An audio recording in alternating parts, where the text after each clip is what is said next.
তো গাইস আপনি হয়তো অবগত আছেন যে বাংলাদেশে আইফোন 17 রিলিজ হয়েছে।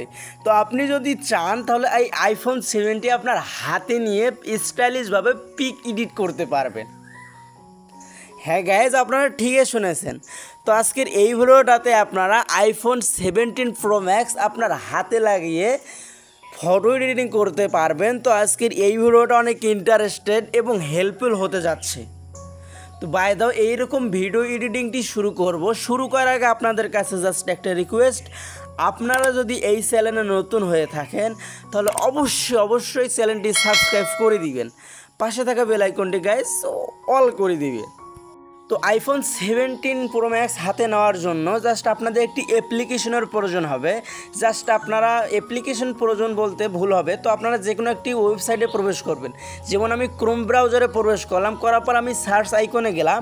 সার্চ আইকনে যাওয়ার পর আপনার এই জায়গায় লিখবেন যে গুগল জেমিনি লিখে প্রথমে যে ওয়েবসাইটটি আসবে এই ওয়েবসাইটটিতে আপনারা ক্লিক করে দিবেন। ওয়েবসাইটটিতে ক্লিক করে দেওয়ার পর জাস্ট এই জায়গায় আপনারা দেখতে পারবেন যে ক্রিয়েট ইমেজ দেওয়ার পর আপনারা এই জায়গায় জাস্ট দেখতে পারবেন যে প্লাস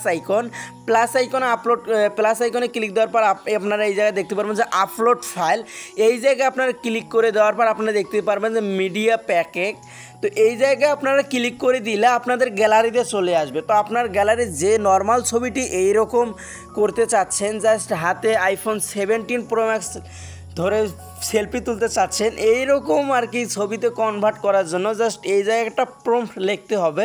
তো আপনি যদি ফেসবুক থেকে দেখে থাকেন তাহলে আমার এই ভিডিওর কমেন্ট সেকশনে দেখেন, আর যদি আপনি ইউটিউব থেকে দেখে থাকেন তাহলে এই ভিডিওর ডিসক্রিপশনে দেখেন।